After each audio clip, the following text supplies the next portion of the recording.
Now, hopefully you're going to pop up beside me. I hope. It has been a little bit slow today, so there you are. Perfect. There we go. Lovely. It worked. Woo! Great. Okay, great. Okay, well, hello everyone. Thank you for joining us at this session this afternoon. For those of you who don't know, I'm Louise. I'm COO for EventWell. Been helping Elaine, who's Elaine? Helen, who's our CEO, putting EventWell, the digital summit, together. So I hope you enjoyed sessions yesterday. If you joined us yesterday, and obviously it's been quite a few sessions today. So I hope you've got some useful information out of that. Just a quick housekeeping. If you could all kind of mute your microphones, apart from you, Kelly, obviously. And you'll see on the right-hand side here, we've got chat box. So, Charlie's already messaged and said, hi, Kelly. So if anybody wants to make any comments during Kelly's talk, then feel free to do so. Participants box, if you want to send a direct message to anybody that's here in attendance. And the Q&A is actually if you have any questions for Kelly. So just type them in the box and then we will run through them at the end. But I am now going to hand over to Kelly. So hello, Kelly. Thank you so much for joining us this afternoon. I know you're going through a very turbulent time at the moment, so I'm sure you'll take us through all of that. But thank you so much for joining us. And I will let you take over. Great. Thank you, Louise. Now, I'm just going to share my screen before we go any further. So just bear with me a second and then we will crack on. Okay, pop it into... Go back on. Great. Okay, so welcome everybody. Thank you for joining me today. So as Louise says, I'm going to talk you through my experience, which we'll come on to very shortly, in supporting events teams through change. It has been a very turbulent sort of 6 months, 4 to 5, 6 months. So I am going to take you through that, and then just some of my experience previously as well around supporting events teams through change. So if you're a line manager, if you manage an events team today, you're going to hopefully find this super helpful. And especially if you're responsible for leading, guiding and mentoring your team, we're all going through periods of change right now. Events team especially are having lots of change to deal with, so I can talk you through that. And if you are part of an events team and you just want to better understand the sort of tools that you've got around you to support, then hopefully some of what I'm going to talk about today will help you set you up better as we transition through this change period that we're going to go through, and we're going to continue to go through for a while. So before I go any further, I'm just going to talk a little bit about who I am, just to give you a bit of background, a bit of context. So I'm Kelly. I am a freelance event director, and at the moment, I say at the moment very tentatively, at the moment I am contracted to Carnival UK and P&O Cruises as their inaugural events director. Now, excuse me, what I do for them is, or what I was doing for them is, I look after their inaugural events activity around their brand new cruise ship, Iona. So alarm bells are already ringing. We're talking about cruise ships here. So, and it's a brand new cruise ship. So obviously this activity is paused at the moment. Cruise ships are very, very busy. The cruise industry is very busy, just working through exactly how they can operate safely and when that time is right. So Iona was due to join the fleet in May, and we had a whole programme of activity from PR stunts, a big launch party, a naming ceremony, which is huge for cruises. And then I was going to deliver the first live music festival at sea. We had people like Gary Barlow lined up, The Script, Pixie Lott, Sarah Cox, Clean Bandit. It's called Iona Fest. So now at the moment, this is all paused. I'm going to come back to that in a moment just to talk you through the team and what's happened so far, and the sort of journey that we've been on as a team, and the change that's happened through that. But what I want to do is just give you a little bit more background about who else I've worked for and sort of the change management programs that I've sort of been involved in. So previously to Carnival UK, I was with the BBC. Now, this wasn't a contract role, it was a permanent role, and I was part of an events in-house agency, and there was 13 events professionals. I was the senior events producer, so I was there to help coach, mentor and develop the team on specific projects. And I had different teams and different size project teams throughout the sort of period that I was with them. And it was part of the period that I was with them was taking the team through the change from BBC Worldwide to BBC Studios. So there was a big change piece there that we had to go through. The culture change, the change of the name change, the brand, the value change as well. So there was a big change program there. So, and then previously before that, I worked for Thomas Cook. So Thomas Cook, I was their events and communication manager. Now, when I joined Thomas Cook, it was a previous turbulent time for Thomas Cook. It was their first time that they sadly nearly went under, and they'd really were following a lean program for their teams. And at the time I joined, it was at a time when they decided they really wanted to invest in their people. And I had to build an events team, an events and communications team from scratch, because we were doing all the engagement programs for the internal teams. So that was a real change, because the teams that were already in-house there, wider than just the events team, because there wasn't an events team actually, wider than that, we're all used to running a real lean business, and they'd been stripped right back. So when we came in as an engagement team and was trying to invest, it was a very strange way of working for everybody, and they couldn't understand why we were investing. So there was a big change in culture piece that we had to work through the individual teams there as well. Previously to that, I worked for TUI UK. So at the time, it was Thompson and First Choice, and then latterly it's now TUI. So I joined at a time when they relocated the events team from Birmingham to Luton, and I joined, and half of the team decided that they would relocate, and the other half decided they wouldn't. So again, I built a team from scratch with one previous team member working from Birmingham still. So there was a big change piece there in terms of setting up a new team, remote working from the lady that worked in Birmingham, and then working all together as Luton being our central hub. And then, as you can see, there's other brands that I've worked through throughout my career, some agency work, but a big, huge background in travel and lots of change management too. The other piece that I really wanted to talk about was Fast Forward 15. So Fast Forward 15 is a mentorship program to empower and inspire ladies and women in the events and hospitality industry. Now, I am a mentor for this program this year, and Catherine Ayling is my mentee. So Catherine, we started the recruitment process back in December, and Catherine and I joined forces, and she became my mentee. Officially in May, we started the program. Now, when she applied, she was an events manager for Virgin Atlantic. And when she joined me and we started working together, we started working actually a little bit early. We started working in March. Unfortunately, she was made redundant from that position, and the events team was sort of really stripped back. So I've been working with her. She's doing super, super well. But as you can imagine, she was in a job that she really, really enjoyed, and absolutely loved the brand Virgin. And we're just working through what her future looks like and where we can go from here. So there's a lot of change management with Catherine, and she may be watching actually, because she has got a ticket for today. So hopefully she doesn't mind me saying, but there's a lot of change for her, and it's building her self-confidence and letting her know that, you know, these redundancies due to COVID are not personal. It's not about her. It's all about the role and not being required at the moment. So there's a real big change piece, and there's working with her to really inspire her to think about the future, think about how all of the skills that she's got, and using her confidence to find the next right role for her. So we're on a great journey together.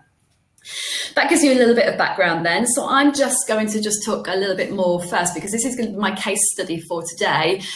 Carnival UK, so P&O Cruises. So I joined back in the autumn in 2019. I set the team up because we are an inaugural activity team just for Iona. So there wasn't a team there set up already. I joined and I recruited a team of 6 to join so that we could deliver the programme of events. So some of them were secondments. So a couple of the team were long-standing P&O Cruises employees, and they joined the team with their expertise to help deliver the programme. A couple of them were fixed-term contractors, so, you know, the real event specialists that I needed to help, but build the team. They joined me and we started working together properly, all 6 of us, from January 2020, so not very long ago. So previous to January, when I joined in the autumn, we'd done the creative and we knew exactly the plan, the programme that we were going to deliver for Iona. Like I say, she was going to join the fleet in May, and we've got a programme of events in May, and then she was going to go off and sail for a while, and then she was going to come back in July. Last week, actually, she was going to come back in the first week of July, and then we were going to do the big naming ceremony for her and invite lots of people on and do the Iona Fest, which is the Festival at Sea, which was a week-long programme, which is actually, it was a cruise, so a week-long cruise, celebrating Iona and hopefully stamping a new way of cruising and a new demographic joining the fleet, basically. To show that there's a new way of cruising for the future.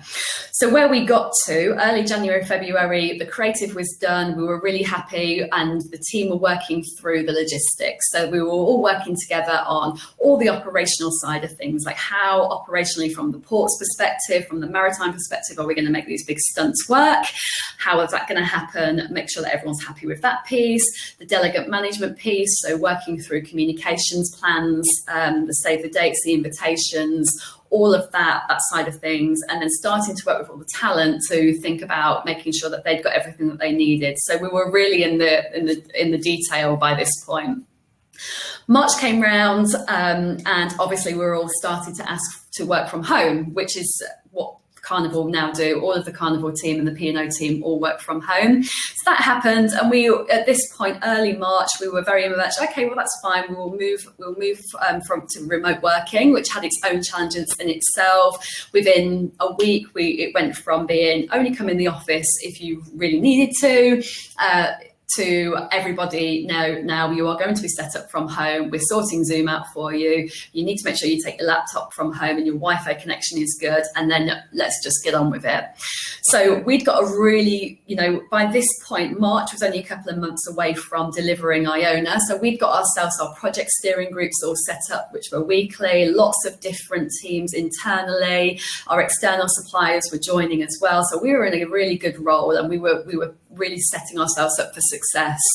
So overnight we had to change, and we had to think about how were we going to continue working as a project team together remotely, and also thinking about our suppliers. Some of them were American, and they are American, should I say. So it was thinking about the time zones as well and how we could work best with those remotely, which we were doing, but obviously our change was remote. So how could I motivate my team? They all had to change their houses. Like most of us, they all had to change their houses into a workplace as well. And they were also thinking about the pandemic. So they were also thinking about their own personal circumstances and all the worries and stress and financial implications that it had on us all. So March came, and we set our daily Zooms up, and that was the way that we'd interact. We'd got IM so we could continue to work together. Our steering groups all moved online. We had the ears of the business, and everyone continued to sort of move it forward. By mid-March, we were in a very different position. So obviously cruising became it was highlighted across the world as being really pivotal in the change for COVID. And as you guys know as well as me, what happened with cruise ships. So I don't really need to go into the detail of that. But obviously by this point, the business was focusing on their crew. They'd got thousands of people at sea, and they'd also got lots of customers at sea too. So an inaugural event for an Iona brand new cruise ship was way down the line. So we were starting to get to the point where we were starting to worry because timelines were slipping. At this point, we were still being told, late March, we were still being told that the inaugural activity will happen in May. So we were still trying to plan. I was still having to work with my team to make sure that they were keeping on track as much as they could, working to their project plans, and not allowing things to slip. Big thing we were working obviously was contingency planning.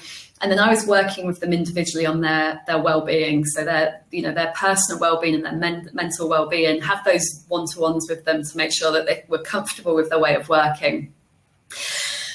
Month down the line or so, they continued to work, and then they went on furlough. My team were put on furlough. I was asked to help to stop and help, stay on board and help. We were still working through whether the May inaugural would happen by this point. So early April, we were still planning ahead for it to happen. And then obviously Easter hit and that all changed. So by this point, we was contingency planning. And where we are now is that the team have been taken through a consultation process. It was a 45-day process, and the whole team have been made redundant. So bar myself, I've been put on a sabbatical until we know when Iona can be delivered. And those dates are still up in the air. As you guys know, cruising is not coming back anytime soon. Most of the major cruising companies have paused their operations until mid-October. So we know that. So I've been put on a sabbatical, and we will see what happens. So sad news. And there was a big program of change that I had to go through, the consultation process. I'm going to talk in more detail as we go through this. So I'm going to talk you through that and how I worked with the team of 6, because they'd all got very individual circumstances to work on. So let's move on. So change management. If we're thinking about supporting events teams through change management, I think what we need to understand first, what is change management? Now, a company will put together a plan and a strategy around, they will want to implement something, whatever that might be. So it might be a restructure of an organisation, which is what happened at Carnival UK and P&O. It might be that they want a brand new technology rolled out, a new system rolled out, and everybody needs retraining in it, and it needs to be sold into everybody to make sure that everybody understands the benefits of this new system, changing the ways of working. It may well be an investment in new values and a new culture within a business. And again, that's a change that people need to be taken on. So the change management side of the process is actually the people side of it. So when we talk about change management, it is all about the people and how we manage the people through that process. And it's a really key thing just to think about and just pause there and think about.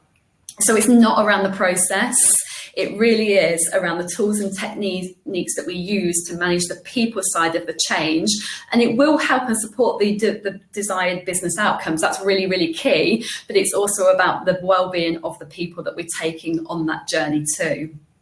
So when we think about ultimately what change management is, it focuses on how to help employees embrace and adopt and utilise a change in their day-to-day work.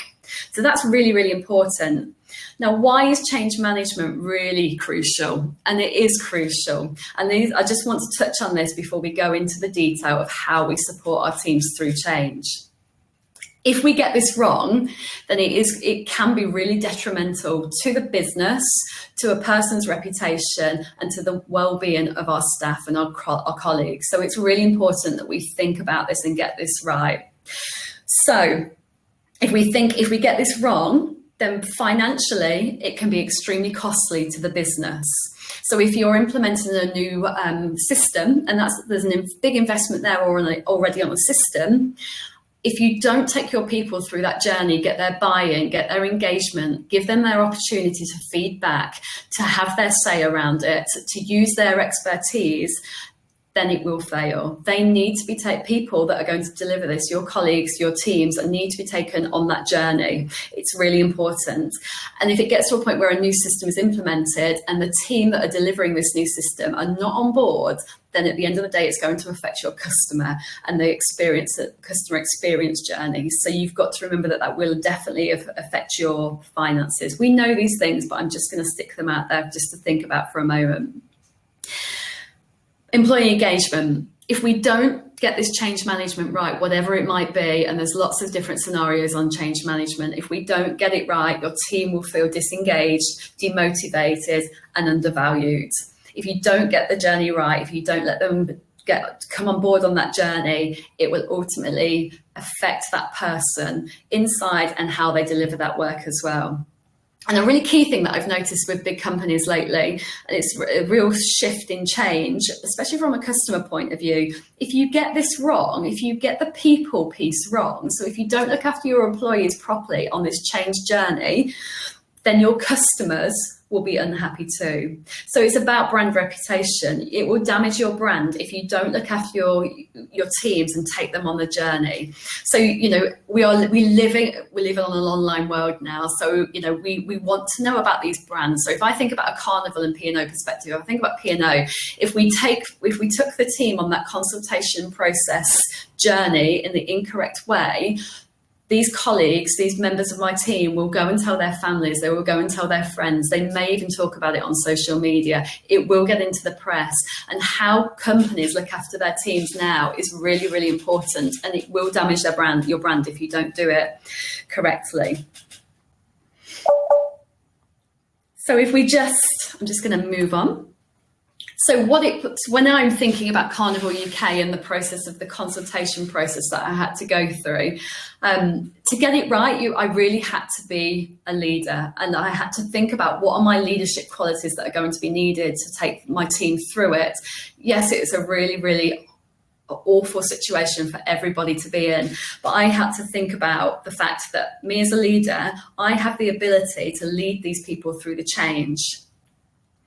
It's my responsibility to make sure that I have all the knowledge, all the tools, and all the equipment all the knowledge and the equipment that I need to take them on that journey. So if I've got questions before we start and go through that journey, then it's really key that I get those questions answered, and I feel confident that I can take my team on this journey. So I think that quote that I just popped up there is a really key one, actually, because we go the way, we know the way, and then we take them through.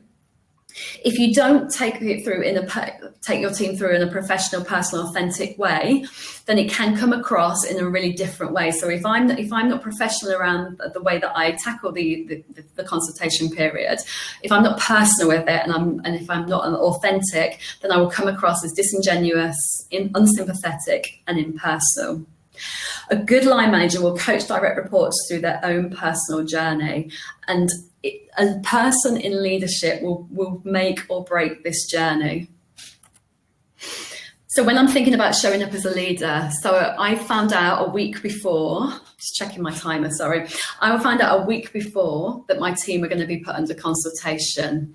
My vice president was the one that looked at his whole team and had to think about who was needed during, we're calling this the hibernation period for Carnival at the moment. So during the hibernation period, no ships are sailing, who was needed in the business from his department's perspective. So I wasn't part of that piece. I was then brought on a week before the team was to find out that they were going on consultation for 45 days.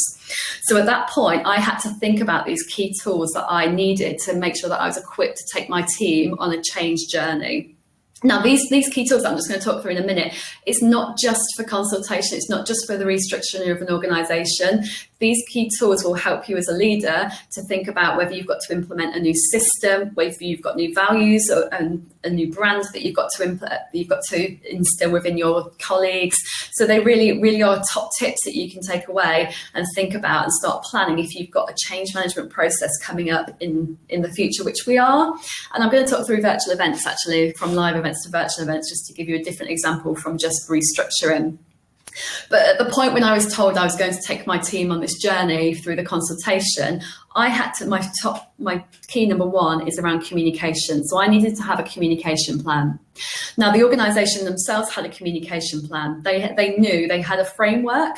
They had an intranet which had got FAQs on it, which had got all the information, the rationale why the cruise industry was going into hibernation, the rationale why that the company had to downscale the size of the organisation and pop it into hibernation right now. They had to have a clear communication around that, not only for their teams, but also an aligned communication that went out to the customer as well. So it was a really joined up approach there. So I'd got that basis, I'd got that foundation. My communication plan was for my 5-6 team members that I was taking on this journey. So I had to think about what I was going to tell them at what time. Anybody that's been through a consultation process knows that within a 45-day period, there's a certain amount of touch points that you have to have with your teams. So I needed to make sure that I'd broken down my communications plan for them. So that was that was Zoom. We were in a remote working situation, so it was Zoom calls. It was then followed up with one-to-one calls if they wanted it. If they preferred it in writing and they wanted it written down afterwards, which a couple of my team did, so that they could reflect on it, I would then write it out. So you've got to think about the different styles that your team might want this information in. What works for you from a communication plan might be very different for one of your teams. So that communication plan. So if we think about live events, so at the moment, a lot of our live events teams are having to find new skills in delivering virtual events, which is what Louise and Helen are doing amazingly today. So virtual events. Now, there's a lot of transferable skills from a live event to a virtual event, but there's also a huge amount of trepidation that team member has to go through. They're thinking about the technology. They're thinking, crikey, this is very different to delivering a conference. And overnight, a live conference, and overnight they were told, come on, let's pivot, let's turn to virtual events. So, you've got to think about that communication. You've got to tell your team why you pivot into virtual events. What is the process to make sure that they're trained in it? Talk them through the plans. And it might have been quite a quick process for a lot of our events teams. So talk them through it, give them time to reflect, give them time to ask questions and go away with the answers. Talk about the fact that a business needs to be able to diversify, to stay relevant. Kelly, sorry, I'm just going to interrupt you. Lovely, we're still looking at your home screen, your first slide of your presentation. Have you been clicking through? Yeah, I definitely have. I'm on. Okay. All right. No problem. I will shut up then. Carry on. I might try and open it from my end. So yeah, good plan. You can carry on.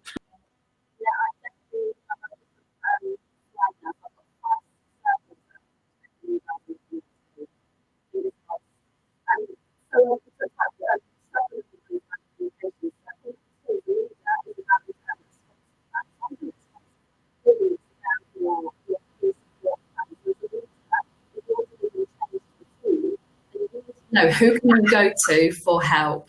Who can you go to? Who are the people that, like we talk about, a company has a strategy and there's normally a senior leader team there that understand the rationale why, and then you will normally be given points of contact within that senior team that can help and support you in case you have got questions or queries or you are unsure about something, so that you've got the confidence to go back and deliver it for the team. So it's around making sure you understand who these people are. So within a consultation period, that's an employee representative. It could be your HR business partner. If you're doing a change management piece and it's all around taking your team through new values and embedding new values of a company, then it might be the engagement and the internal communications team, for example, or it could be the brand team, the subject matter expert. So who can you reach out to as a leader? Because we can be vulnerable as leaders. We get given all this information and we're told that we've got to take the team on a journey and take them through this change process. But you will need help. So where can you go for help? And you can go externally. So if I think about when I was told the team were going to go through a 45-day consultation period, I then looked externally. I got all the information from Carnival, who had got lots of information to go through. But I wanted to know, from a rules and regulatory point of view, have Carnival got it right? I wanted to know that. And I wanted to just check it with the guidelines from the UK. And that's what I did. So you can take it externally for whatever that change piece is too. My circle number 3, the middle circle, which hopefully you guys are all looking at too, is around mentorship and coaching. So, you've started to communicate with your team. You've told them. So if you're an events team member, you've been told that you're going through change, you might also want to reach out to different people. And you might also want to do your own research externally to find out, what does this mean for me? And how am I going to best set myself up to take myself on this change journey? The middle icon is all around mentorship and guidance, which is really key for a leader. So as a leader, we need to make sure that we are guiding our teams as they need it. And I'm going to talk about that in a different way very shortly. And I'm going to move on quite quickly because I'm just noticing the time. Icon number 4 is around training. So, we talked about pivoting to virtual events. So if we're changing from live events to our events team suddenly becoming virtual events experts, they're going to need training. So what does that training plan look like? Make sure you as a leader know that and you take your team on that journey. You might need training too. So make sure that you've got that set up. show them where they can find external training as well. YouTube's an amazing thing right now. You can go on as well. So it doesn't all have to be formal ways of training. And then the final icon is all around resistance planning. So, you'll see another graph in a minute, which talks, hopefully you'll see it. We'll touch through the fact that some of your team will resist. We all get into that flight. Some of us will either get in fight mode or we'll get in flight mode, and you will have to have a resistance plan. What happens if they don't want to come on this journey? What if they're really unhappy about it? So you've got to have a plan of action. And again, that might be reaching out to your sponsors, to your subject matter experts or your senior leaders to help support you on this. But you need to go into this, to the change management tool, with a plan for resistance. I'm going to scroll on. Hopefully you're coming with me. So I'm now on a change journey map, which hopefully you see. So when we talk about change, this has been really helpful for me when I've been taking my teams through change. When you talk about change, this is an individual graph. So you may have seen it before. So really on the upward axis talks about performance, motivation and competence. And then as we come across, there's a time graph across the bottom. And then you'll see across the top, we've got unconscious incompetence, conscious incompetence. This is a tongue twister. Conscious competence and unconscious competence. So there's 4 elements there of 4 different areas that you're going to go through. So if we think about virtual events, so you've got your events expert that was a live events expert. They're suddenly being told that they are going to pivot to virtual events. So at first, some of your team might think, do you know what? That's fine. It's absolutely fine. Oh, we'll give it a go. We've probably got all the tools that we need to. Oh no, it's just a one-off thing. It won't last for long. And then you can see people, they basically are unconscious about the fact that they don't know what they're doing. Yeah, so they're going to go through denial. Some of the different emotions might be fear. I'm not a virtual events expert. I deliver live events. This is not what I came to here for. A bit of anger, because actually they just want to do what they want, they're good at, and they just want to stay within their comfort zones. As we come across, as we get a bit more conscious about the fact that we are incompetent, because we've not quite got those skills yet. We've not been on that training program. We've been told about it, but we've not been on that training program. You'll find the resistance. Somebody will be like, no, this isn't for me. I can't do it. And at that point, it's really important as a leader that we coach and we guide. We basically need to get them into a position where they're open. And you'll see that at the bottom. They need to be open and ready. Now, you've taught them, you've reassured them, you've taught them through the fact that they're going to get the training, that there's subject matter experts out there that can help, external suppliers that know their stuff. We're going to train them. We're going to train them, and then we will test it. We will make sure. So once we come on the upward graph, we're then thinking about the fact that we're giving them the training, and they consciously become competent. They start to go, actually, I can, we've done a trial of the virtual event. We know the platform. We've had a little trial with the suppliers, and feeling a bit confident now. We've done one event and it all went well. We've got loads of feedback. We might go back and relearn certain things. Certain things didn't quite go well, but the more we practice, the more we go through things, we then become what's known as unconscious competent. And that means that you are doing it day to day. You're doing it without even thinking about it. And that's when your happiness and your performance and your motivation levels go right back up again. And it's a really key thing. I really use this quite a lot, actually, when I'm thinking about my teams and thinking about the journey that they may go on. So that really is important.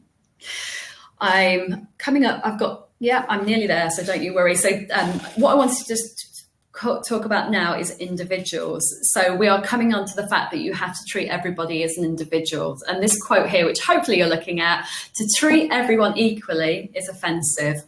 It fails to recognise everyone as an individual. Now, this is really, really important. I had a team of 6 for P&O Cruises. Every single one of them needed that information I was giving them and needed that time with me differently. Some of them were very happy with just having a Zoom call and then perhaps a follow-up call and then just downloading all the information, going away, reflecting on it, asking their peers themselves. Others would come back with lots of questions and needed coaching and support. They'd want it in writing so that they could then follow it up and links to where they could go and get other information. Others verbally didn't quite understand it, so needed it in writing so that they could read it and go away and reflect. And what I just wanted to touch on to finish is another thing which I find really interesting when you're working with teams, especially when it comes to change management. So something to Google and have a look at if you've not seen this is the Insights Discovery Profile. I love it. I absolutely love it. Now, what this is, it's a profiling tool which was done by Carl Jung. So write that down and go and have a look at it if you've not seen it. So basically, it's based on a 2-axis approach. So it's basically introvert versus extrovert and thinking versus feeling. Now, you'll see here there's 4 categories of people. It breaks down into a lot more than that, actually, once you delve in, and there's lots of different characters and personalities within these 4. But basically, it helps you understand, once you've done your questionnaires and your profiling, it helps you understand how you like to work from a professional profile, how you are as from a professional profile, and then also from a personal profile, because the 2 might look slightly different. So on a good day, you can see the qualities. So if I'm cool blue, on a good day, I will be cautious, I will be precise, I'll be deliberate, I'll be questioning, and I will be formal. So this personality trait is really into all the details. So when I was talking about the consultation process, the team members that really needed it in writing and then wanted to research some outside externally to understand, the consultation process formally and do their own research was probably within the personality traits of the cool blue. Somebody that was earth green, for example, their personality traits are around caring, encouraging, sharing, patient, and relaxed. Now, what you'll find when you go on a change program with people that were in earth green, and that does break down more, it definitely does, into different personality traits. But what you'll find is that they're worried about everybody else. So they really want to encourage everybody else and make sure that everybody is happy, and that they share their knowledge with everybody else, and they're patient with people. They're patient. They'll wait their turn. They won't be the one that's shouting all the questions out and being fiery around things, and they might sit there, they might just take it all in, and they'll want to check that everybody else is okay as well. You'll see that on the bad day what some of these people are like as well. I've not really got time to go into this in detail, but if you are looking at your team and you can do it for yourself, actually, you can do it for yourself, because it helps you understand your strong personality traits, which are on a good day, and then your weaker personality traits on a bad day. And it helps you understand as a leader how you can tailor your response to people and how you coach, manage, and develop people based on this profiling. So it's a whole nother session on this, but please, it's a good thing to have a look at.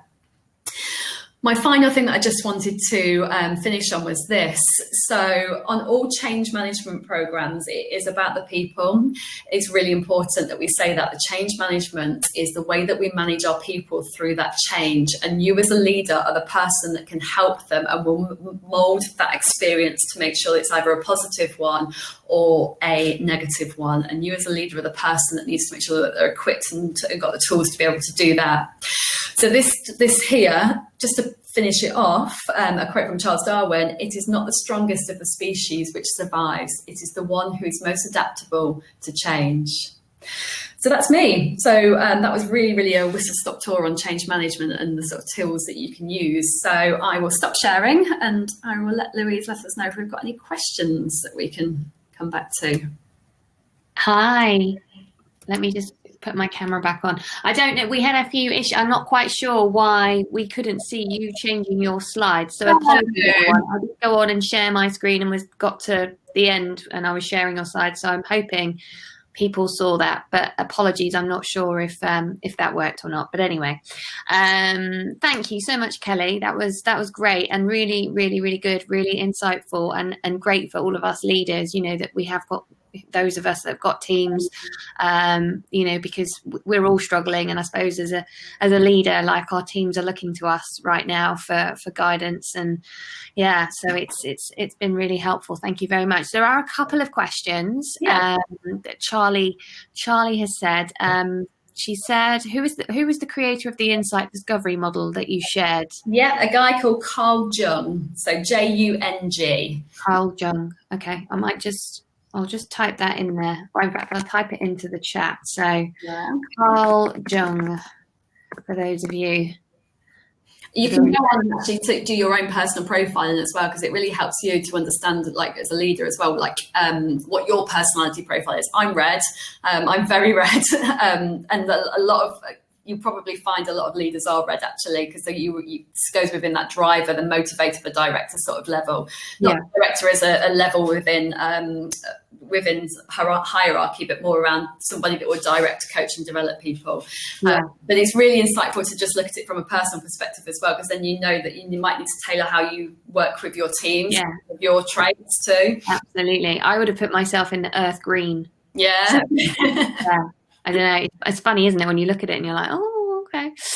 And then Charlie also just said, she says she loved the presentation. Can you share how you got into the travel industry, but in an events capacity? As her company, they've got a strong passion for events and travel. So she's interested to find out a little bit more.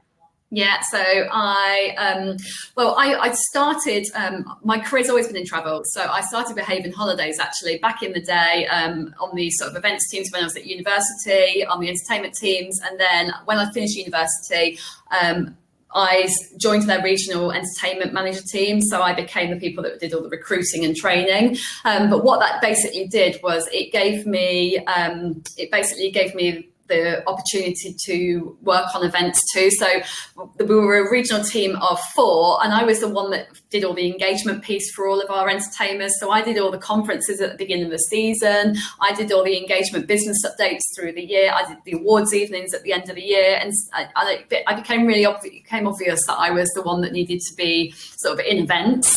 So after 10 years with Haven Holidays, I moved on and I decided to go and work for an events agency and hone my skills in events. So I did that for 3 years, and I purely did an event, not in travel actually, with big pharmaceutical companies and finance companies. So very different, but I became the events expert then because I knew that was something I wanted to do. But I was always drawn back to events. So I basically saw a job at TUI for an events and experience manager, and that's how I sort of went back into the corporate world. And very, very lucky that I've just found the right roles really for myself within travel, within the events industry. So I didn't fall into it, but I honed my skills in events and then went back to travel. Great. Oh, fantastic. Thanks for sharing that. Does anybody have any other questions? Doesn't appear to. If anybody wants to kind of get in touch with you, Kelly, if they've got any questions about the presentation, what's the best way to contact you? Yeah, so obviously like I've talked about, my contract with P&O Cruises is paused at the moment. I'm on a sabbatical. So your best way is I have a freelancer website for my freelancer work. So it's Storymaker Events.